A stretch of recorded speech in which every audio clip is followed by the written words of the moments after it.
I'm a brand new one, sitting outside. Got 100 in the door with the dollar. I'm a brand new one, sitting outside. What's up, everybody? Welcome to Demystifying AI, the AI podcast for the everyman.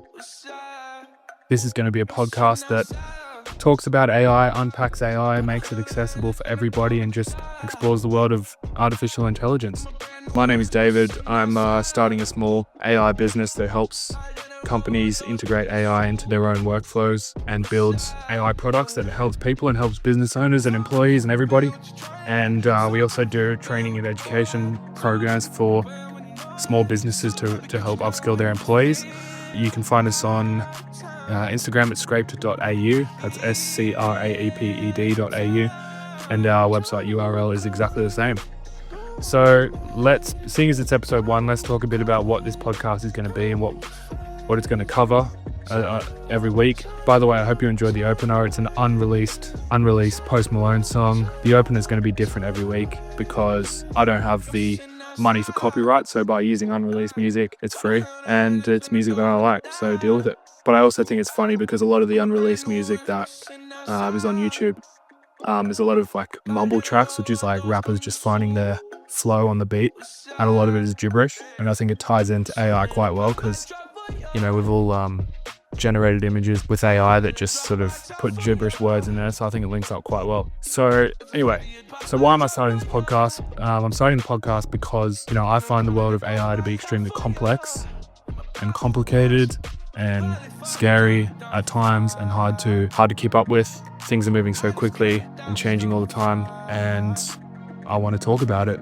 And I think that I've got a decent tech background. Like, I'm pretty into it. I'm pretty tech savvy, but I can imagine for a lot of people that, you know, aren't as into tech, that AI would be pretty complex and scary, and a lot of people wouldn't really know where to start. So I wanted to sort of do something that helped people get into the game. And, you know, AI is extremely useful and extremely exciting in a lot of ways. And I think if I can help anybody get started on their AI journey and improve their daily life, their work or their business or whatever, then I think that's great. And I'm genuinely interested in it as well. As much as I find it complex and scary at times, I actually really enjoy it as well. And I enjoy the things that it's capable of now. I think it's going to be an invention on par with the internet of our time.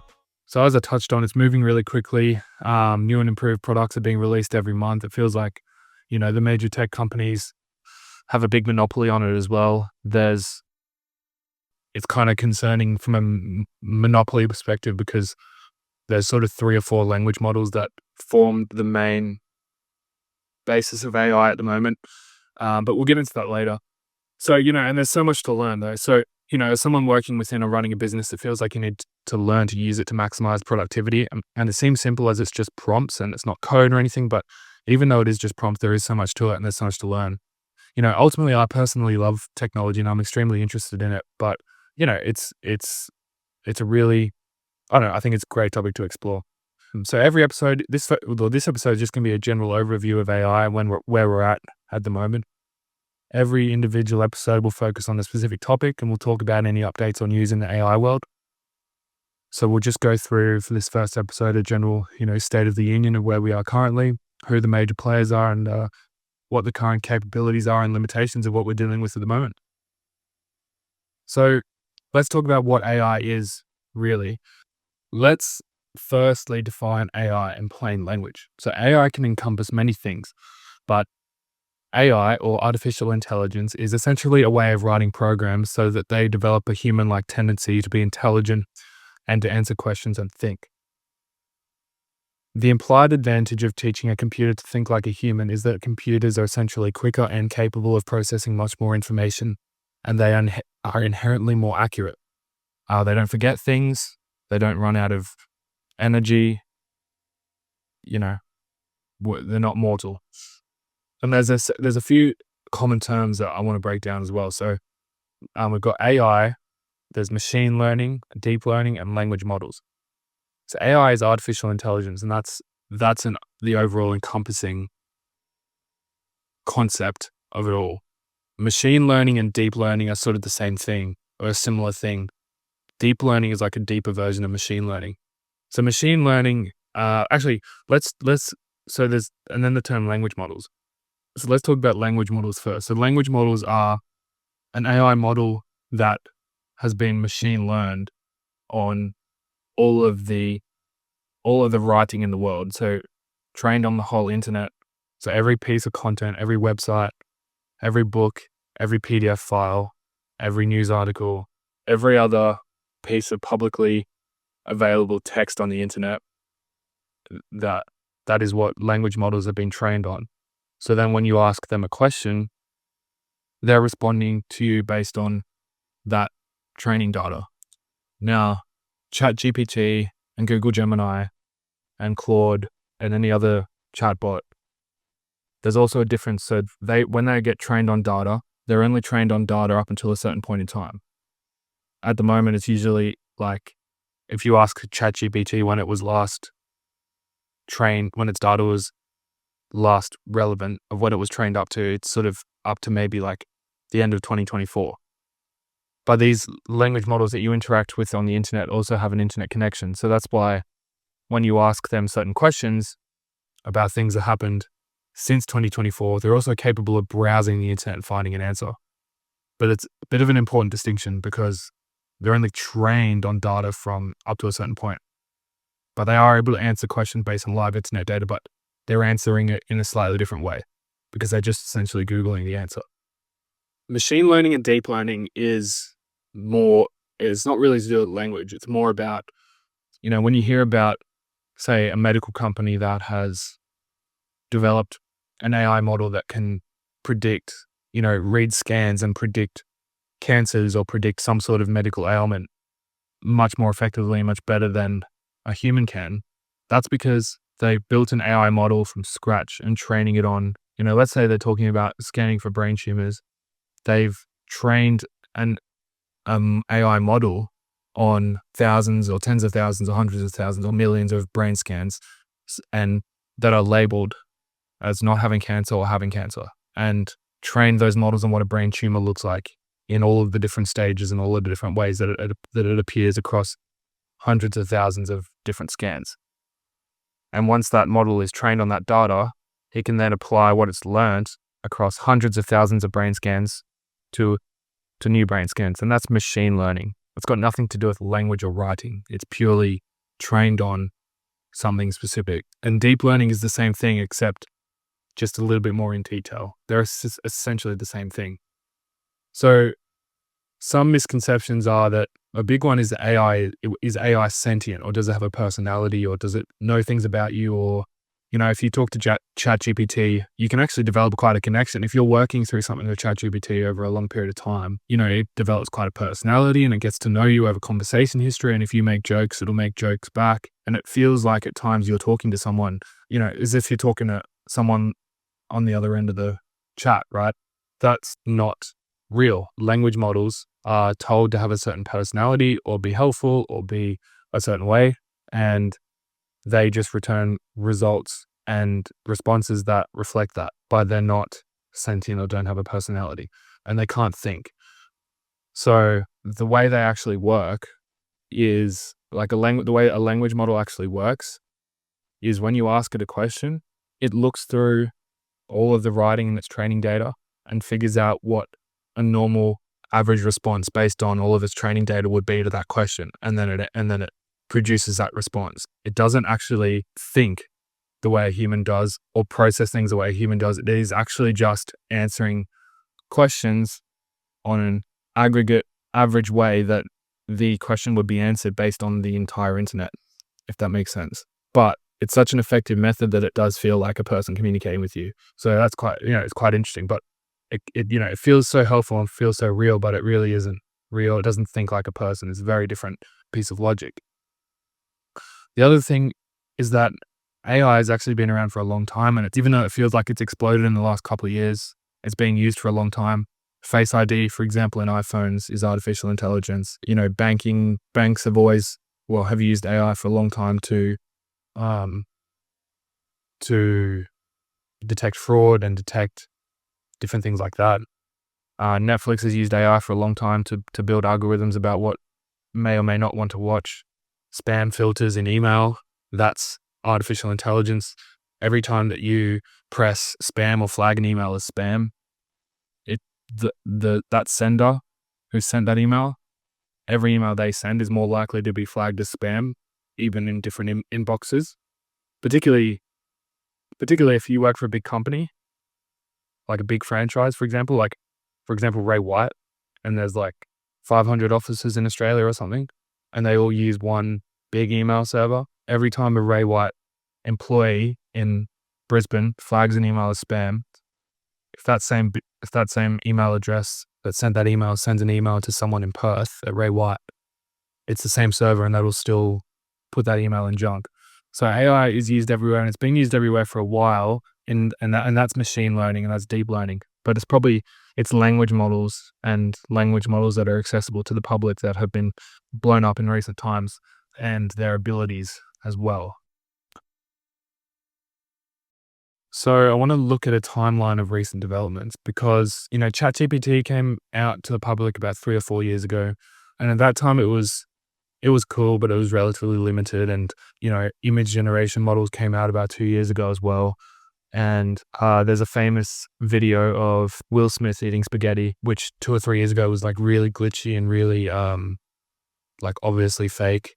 But nowadays, every new image generation or video generation model that comes out, someone always generates a Will Smith eating spaghetti clip to show how realistic it's becoming. And now, even 6 months ago, you would see videos and they would look realistic, but someone would have 7 fingers on a hand, or there'd be you could look around the image and you could find something that just was obviously wrong.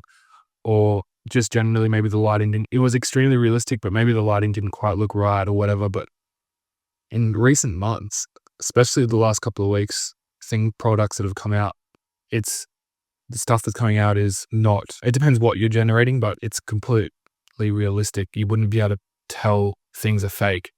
So I've got a bit of a timeline here. So yeah, it was back in 2021, OpenAI first released DALL-E, which is their image generation tool, and Google released an AI model in 2021. But it wasn't until 22 that, in November actually, that ChatGPT came out on its 3.5 model. And that was when sort of the hype started. It rapidly gained global attention for its usability and conversational quality. GPT-4, so the next iteration, ChatGPT, came out in March 23. So November to March, what's that, 5 months? And then October, they've upgraded again in ChatGPT, adding features like code interpreter and vision capabilities. 2024, January to April, explosion in open source models like Mistral, and Gemma, with growing performance close to closed source leaders. OpenAI integrates Sora, a video generation model from text descriptions. May, Google announced Gemini 1.5, which increased the amount of tokens. So that increases the amount of capacity that users can, the amount of text that they can input and they'll get back. And then late 2024, rapid improvements in AI agent systems, which are capable of autonomous decision-making and using tools. So we'll talk about AI agents a bit later. And 2025, so Q1, so emergence of personal AI agents with memory, real-time collaboration, and workflow integration. We'll talk about AI agents in depth a bit later, as I said. And June, so the month we're in now, anticipation of GPT-5, which is OpenAI's next flagship model. So there's going to be a big upgrade coming in the next few weeks, or maybe a little bit later. I did hear there was some delays with that, but GPT-5 is their next model iteration for OpenAI. So every model that's released, it's always done with more, it's an improvement on training data. It's always a big improvement, and these improvements are coming every 6 months or less, which is kind of crazy. We just had Google just a few weeks ago did what they call Google I/O, which is like their conference where they announce all of their different products, and they had like 100 product announcements that were like ranging from language models to coding to imagery to video to everything. And they're just continuing to put small startups out of business, and they're just doing it. And, like these products are, certain products that they're releasing are like small footnotes of their conference, and they're just putting entire startups out of business. And it's crazy. And it's just because AI is so resource intensive that the people that succeed are the companies with the most amount of money that can dump the most amount of computing power and resources into training a model. So let's talk a bit about what AI is capable of right now. So starting with like language models, ChatGPT, Claude, Gemini, they're really capable of a lot. You can ask it any question that you would Google and they will find the answer. They will search the internet for the answer if it's recent. Otherwise, they will use their training data. When you do ask them questions, they're extremely detailed with their answers. They explain things really clear and coherently. You ask them for instructions on how to do something, they'll explain it step by step. I've recently just released a course on AI for business owners. We went through some examples. I did a thing where I found a random user manual for a landline phone from like the mid 2000s, a Samsung landline phone. It was like 150 page PDF file. And I found a page that explained how to type letters into the keypad. So you had to press certain numbers a certain number of times to press a certain letter. Put that file into ChatGPT. I said, how do I, here's the manual for this phone. Can you tell me how to dial letters into this keypad? And within 5 seconds, it's found the information. It's explained it step by step. It's rewritten the table with all the letters and the numbers and how many times to type each one. Like it's so detailed and so helpful. It's like talking to an expert about something. They can explain it in really good detail. You can ask follow-up questions. It's immense. And then with that example in my course, I went to a new version, like a fresh version of ChatGPT, and I just typed in the model number of the phone and I asked the same question without giving it the user manual to read through, and it returned the same answer perfectly. So I didn't even need the user manual. So, they're capable of coding, writing software programs. It's taught me to code. I've built some basic software programs so far with it, and it is so helpful. It does it perfectly. Like, writing code is really quite a complex thing, and it just does it. And then when you write your code and you try and run it, and then you have errors and you feed the errors back into it and it will fix the errors. And the only limitation of it is, it's so smart and it's giving so much information. When you're using it and you're interacting with it and getting it to help you build stuff and do stuff, you feel like the real limitation of it is the fact that you have to communicate everything via text and chat. And there are ways of doing this. It's hard with the consumer versions of the product, but if it could just watch everything you were doing and sort of communicate with you in real time as like a person would, it would be revolutionary because it would be able to tell you everything you're doing wrong, everything you're doing right. And ChatGPT would be capable of that, but there is data limits. It wouldn't, that there's logistical issues on that. But yeah, so obviously it can rewrite stuff. It can summarize stuff. It can really do anything you can imagine that relates to processing of information and writing. In terms of image processing as well, we've got, ChatGPT in the same chatbot will do image processing, but it is actually a different model. It's not a language model. It's their DALL-E model that does the image processing. It's just that it knows when to call on that model. The image creation now is amazing. I think ChatGPT is the best for how it understands context, but the photorealism, the stylized, it'll produce stylized content, photorealistic content, follows briefs really clearly. It's really good now at being able to just edit parts of an image. Previously, maybe 6 months ago, you would give it an image and say, can you change this part of the image? And it would completely recreate the image from scratch and make your change. And it was obvious that the whole image had changed. It's obvious that it redrawn or recreated your image because everything was slightly different. But now it'll actually just return your original image with that small change, which is a big difference. Gemini's great. Gemini's coming really far as well. Gemini's capable of all the same stuff. Can do math.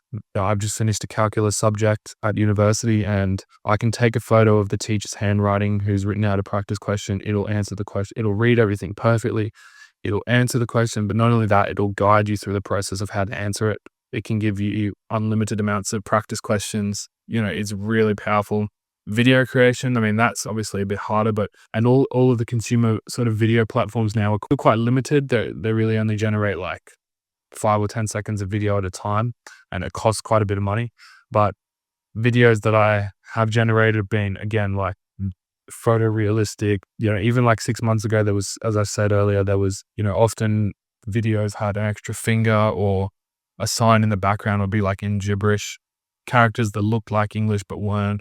But now a lot of that isn't happening anymore. It's prompt based. You write whatever you want to create and it will create it and it will do it really well. Same with audio.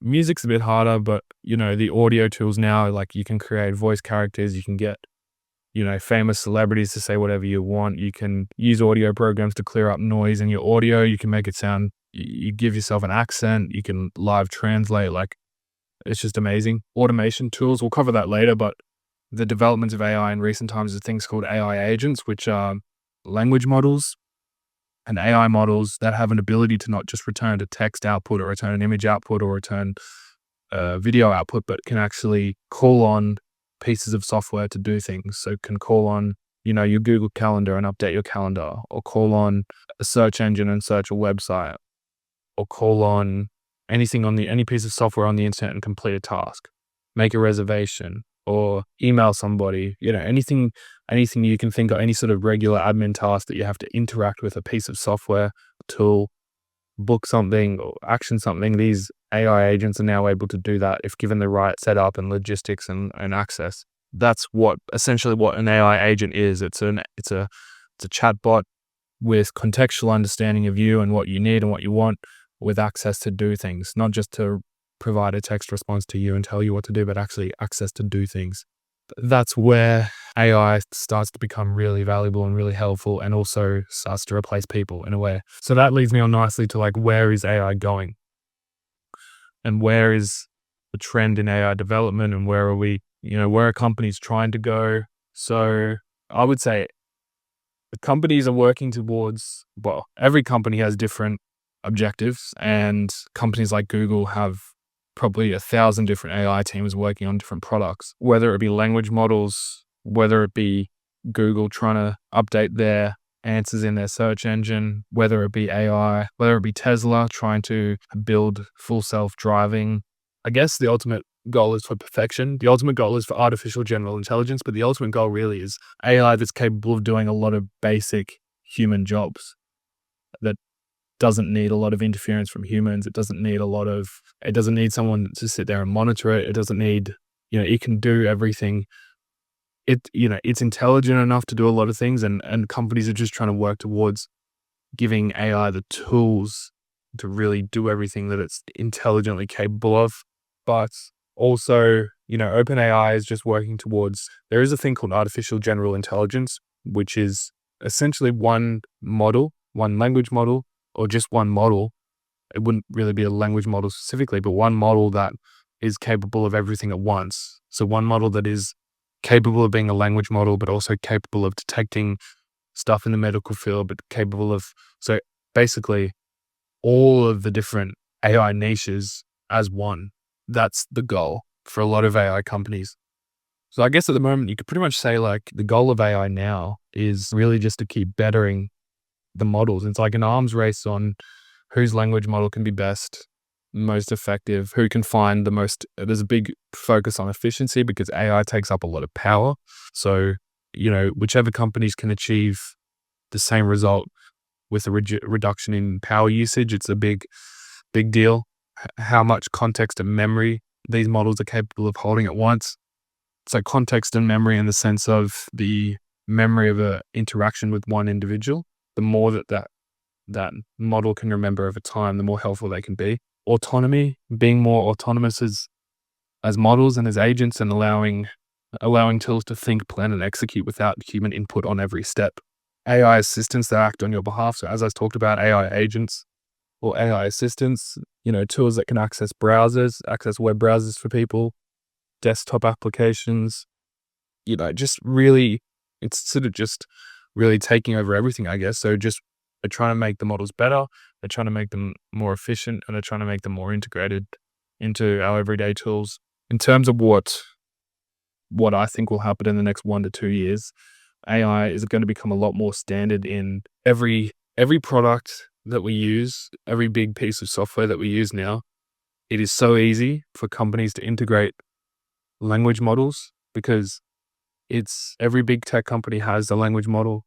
And if they're not a big tech company, OpenAI is what we call open source, I believe. It might not be open source anymore, but so open source means that the code and the back end of it is open to the public. So developers and hobbyists can go in and build their own things with the back end of the code. I'm not sure if OpenAI is still open source, but what it is OpenAI makes their model, their language model, usable for any other company. So it's really easy for every software developer that builds any sort of program or any sort of software to integrate a chat bot or a language model into their piece of software that can then interact with that piece of software itself and complete actions itself and talk to the user. So the user can, if you go into Excel now, Microsoft Excel, most of Microsoft Office products, you can ask or tell the chatbot you want to do something and it will do it for you without you having to press the command or having to highlight the cells or whatever. And that will become standard across a lot of software very quickly, because it's basically available now for every piece of software to integrate.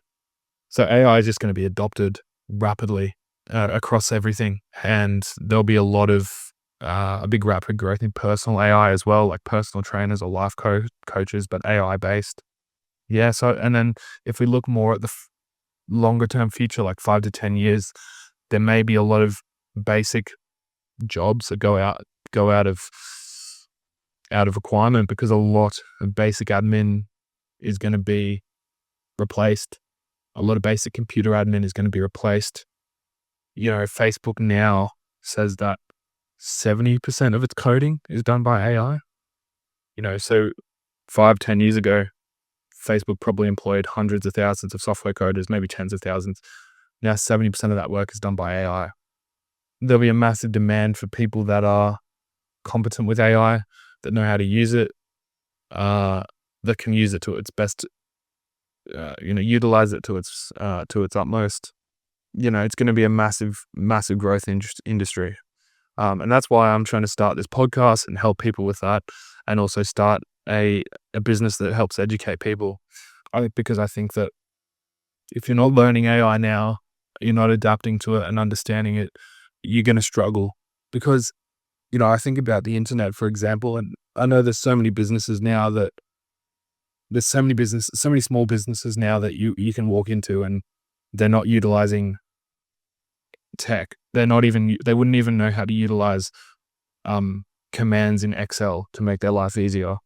And these commands, Microsoft Excel has been around for 25 years, and these basic commands have probably been around for most of the same amount of time. Let alone, we all know businesses that are a bit behind the times, and I think a lot of businesses, even businesses that use computers every day, don't understand how to use tech to the level they could. And that's a technology that's been around for a long time. And I think with AI, it's going to be the same. It's scary for a lot of people. It can feel quite complex, but the benefit of it is that the inputs from the humans is so easy. It's all text-based. You type what you need, you type what you want. So it's like there is so much opportunity for people to learn it, because it really isn't hard to learn. But what I was going to say is that the way tech moves now compared to 20 years ago is just like 10 times as quick. Things update.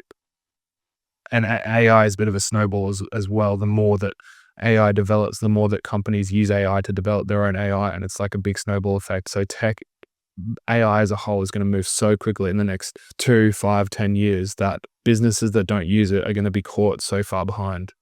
So, I think it's so important. So what should the average person do? As I say, don't get left behind. It's not too late to learn. It's the perfect time to learn. You don't need to be a tech head. You don't need to be crazy with computers, have an amazing understanding. Everything is prompt based. But once you understand how to use prompts and the basic structures of AI and what's going on, and you get your head around it, you can really be great at it.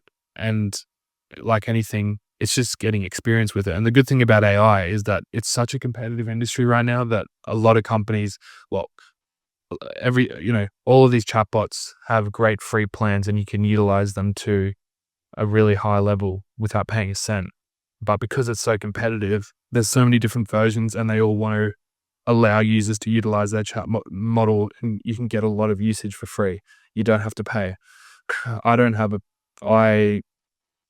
I use ChatGPT for hours every day, and I don't pay for it. I use Gemini a lot. Gemini and Google have really high levels of free usage. So, just start using it. Just get used to it, understand it, and have fun with it. Yeah, learn to talk to it, experiment, and apply it to what you already do. As I said, I've built a course that runs through the basics of AI, runs through what AI is, how language models work, a bit more in depth, terms, chatbots. It's about a 5-hour course, and it just covers all the basics. It's about a 5-hour course. It just covers all the basics. I think if anybody's looking to, or feels like they really need a basic lay of the land on everything, then I think it would be really helpful. I'll leave a link in the description. So I think that's about it for today's episode. In future episodes, as I said, every episode is going to be based on a specific product. So we're going to go in depth on a specific product. There's so many cool things coming out now every day. There's so much to talk about. This podcast will be weekly or bi-weekly, depending on how much there is to talk about or how I feel. But I'll just pump out a bunch. So if you have any questions, feel free to contact me on Instagram or let me know your thoughts and feelings. And thanks for listening. I'm a brand new rushing outside. God, then I doors coming soon. What's up? Rushing outside. Got 100 hands in the door with the dollar. I'm a brand new rushing outside. God, then I doors coming soon. What's up? So baby, don't bend what you trying. So baby, don't bend what you going. So baby, don't bend when you know it. So baby, could you know when you feel hard time? Every time, turn the color, go on the mind. Turn the color, go on the fire. Shine up, shine up, shine up.